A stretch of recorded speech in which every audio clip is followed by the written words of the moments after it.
का पाठ पढ़ा था, इसके प्रश्नोत्तरों पर चर्चा की थी।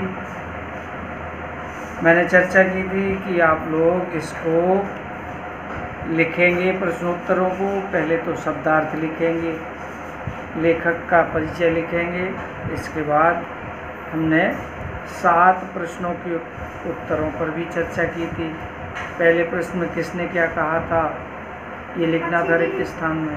दूसरे प्रश्न में केवल एक विकल्प था जिसका चौथा विकल्प सही था, और तीसरे प्रश्न में भी इसी तरह 4 विकल्प थे और जिसका तीसरा विकल्प सही था। इसके बाद 4 प्रश्नों के उत्तर लिखने थे, उस पर चर्चा की थी। पाठ को पूरी तरह पढ़ेंगे तो उत्तर आ जाएंगे, लिख लेंगे आप। अब आता है भाषा की बात। मुहावरे दिए हुए हैं, इसमें निम्नलिखित मुहावरों का अर्थ लिखते हुए इनका वाक्यों में प्रयोग कीजिए। डर से अधमरा होना, बहुत अधिक घबरा जाना, अधिक भयभीत होना। कुछ लोग परेशानी आने पर इतने भयभीत हो जाते हैं कि उन्हें लगता है कि जैसे वो बिल्कुल मर जाएंगे। तो इसके लिए हम प्रयोग कर सकते हैं कि बादशाह द्वारा जान से मारने की धमकी देने पर बागी डर से अधमरा हो गया। मुहावरों की एक विशेषता है, मुहावरों के शब्द का ही प्रयोग करते हैं, उसके अर्थ का प्रयोग नहीं करते।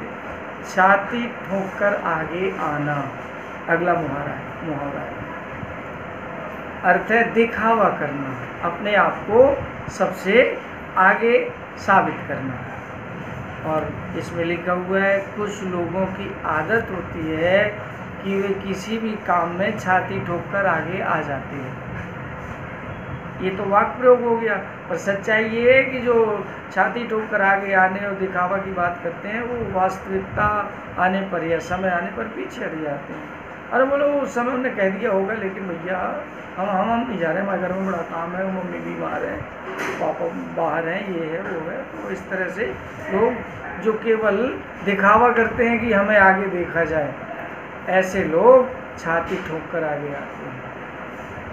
अगला मुहावरा है रास्ता साफ होना। रास्ता साफ होने का अर्थ है किसी कार्य में कोई बाधा न रह जाना। उदाहरण के लिए राम मंदिर का निर्माण का रास्ता साफ हो गया है, अर्थात जो 500 वर्षों से संघर्ष किया मंदिर निर्माण के लिए देश के लोगों ने, अदालतों के चक्कर लगाए, अब उसमें कोई बाधा नहीं रहेगा। तो रास्ता साफ होने का मतलब है कार्य के पूरे होने में कोई बाधा न रहना। अगला है रंग चढ़ना। रंग चढ़ना का अर्थ है प्रभाव में आ जाना। कई बार क्या होता है, हम जब अच्छे खिलाड़ी को खेलता हुआ देखते हैं तो हमें लगता है कि हम भी इसी की तरह खेलने लगें, और जब किसी को गाते हुए सुनते हैं तो लगता है कि हम भी इसी की तरह गाने लगें। जब किसी को तैरते हुए देखते हैं तो लगता है कि हम भी इसी की तरह तैरने लगे।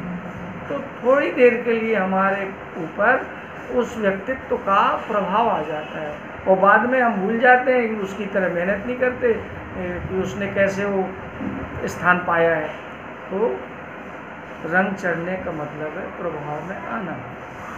नेताजी के जोशीले भाषणों को सुनकर भारतीयों में भी देशभक्ति का रंग चढ़ गया, वो भी प्रभाव में आ गया। को बांध देना अगला मुहावरा है। दिल को बांध देना का मतलब है लोगों को अपने बस में कर लेना। लोगों को अपने बस में कर लेना। वीर पुरुषों के कार्य लोगों के दिलों को बांध लेते हैं।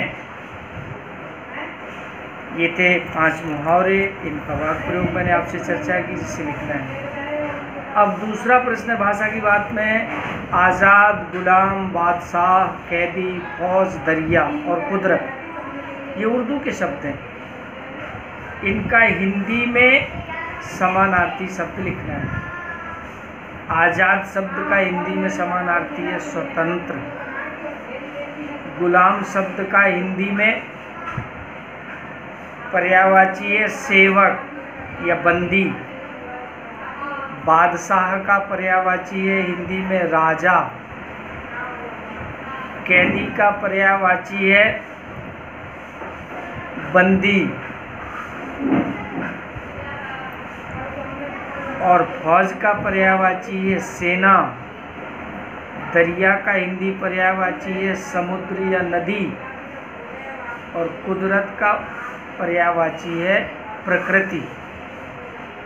एक बार ध्यान दें, गुलाम और कैदी, इन शब्दों में गुलाम का सेवक भी हो सकता है, नौकर भी हो सकता है, बंदी भी हो सकता है, लेकिन कैदी का केवल बंदी होगा, नौकर और सेवक नहीं होगा। अगला प्रश्न है सत्व। सत्व शब्द में त्वा प्रत्यय जुड़कर सत धन त्वा बराबर सत्व बनाए। नीचे लिखे शब्दों में त्वा जोड़कर नए शब्द बनाइए। महत्व शब्द में त्वा जोड़ेंगे तो महत्व बनेगा, दोनों ता आधे होंगे। महत्व में दोनों ता आधे होंगे और महत्व बनेगा। प्रभु में त्वा जोड़ेंगे तो प्रभुत्व बनेगा। तत्व में त्वा जोड़ेंगे तो तत्व बनेगा। और वीर में त्वा जोड़ेंगे तो वीरत्व बनेगा। और इस तरह से महत् धन त्वा महत्व, प्रभु धन त्वा बराबर प्रभुत्व, तत् धन त्वा बराबर तत्व, वीर धन त्वा बराबर वीरत्व।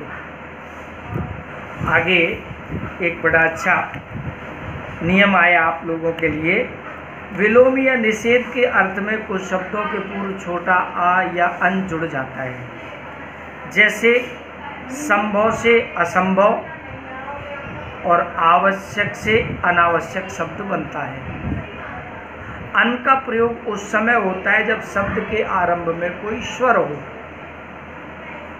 और आ का प्रयोग तब होता है जब शब्द के आरंभ में कोई व्यंजन हो। जैसे आदि शब्द में आस्वर है, अगर इसमें हम आ उपसर्ग जोड़ेंगे तो आदि न बनेगा, क्योंकि नियम है आ उपसर्ग उसी के साथ जुड़ेगा जिस शब्द के पहले व्यंजन हो।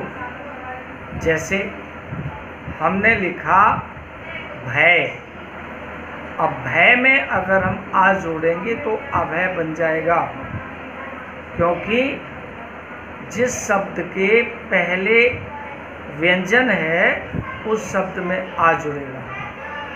और अगर स्वर है तो अन जुड़ेगा। जैसे आदि, आदि में हम जब निषेध पूर्वक नकारात्मक अर्थ लेने के लिए उपसर्ग जोड़ेंगे तो वहाँ जुड़ जाएगा अन, और अन और आदि मिलकर बनेगा अनादि।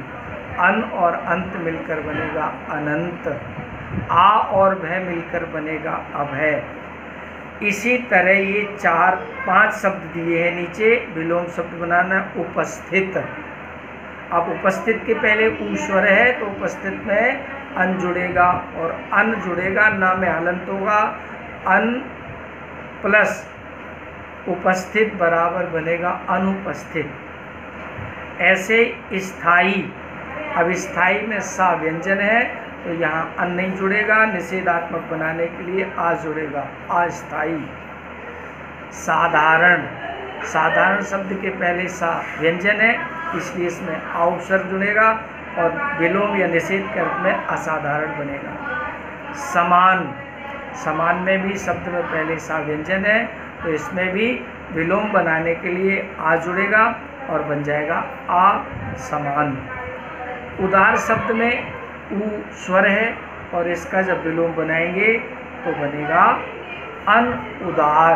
अन प्लस उदार ना में हलंत रहेगा और हो जाएगा अनुदार। ये ध्यान रखें, अन जब निषेधात्मक में प्रयोग होता है तो हमेशा हलंत में प्रयोग होता है, क्योंकि अन में ना में स्वर नहीं है और ऊ का स्वर जुड़ गया, इसलिए अनुदार की जगह अनुदार बना है। इसी तरह उपस्थित में अन जुड़ा है तो अनुपस्थित बना है। अगर हम इसमें अन ना जोड़ेंगे तो संधि के नियमानुसार छोटा आ और छोटा ऊ मिलकर ऊ बन जाएगा और अनुपस्थित बनेगा, और ये अनुपस्थित कोई शब्द नहीं होता है। इसलिए ध्यान रखें, जब हम निषेधात्मक शब्द में अन का प्रयोग करते हैं तो उसमें हलंत होता है। अब पांचवा है अल्प शब्द में आ प्लस ला के नीचे हलन प्लस पा के नीचे हलन प्लस सा के नीचे हलन प्लस आ, इनसे मिलकर बना है अल्प शब्द। इसमें ला पा सा क्रम से 3 व्यंजन आए हैं जिन्हें व्यंजन गुच्छ कहा जाता है। ऐसे पाठ में व्यंजन गुच्छ वाले 2-4 शब्द आए होंगे और उन्हें आपको ढूंढ करके अपने मन में बिठाना है, लिखना है। और इस तरह आज आपका ये पाठ पूरा होता है। कल हम पेड़ों के संग बढ़ना सीखो कविता जो सर्वेश्वर दयाल सक्सेना जी की है, इसको पढ़ेंगे। और ये लिखित कार्य आप अपनी फेयर कॉपी में करते जाएं। आगे इन्हीं में से पेपर बनेगा और फिर आपसे लिखित रूप में परीक्षा में पूछा जाएगा।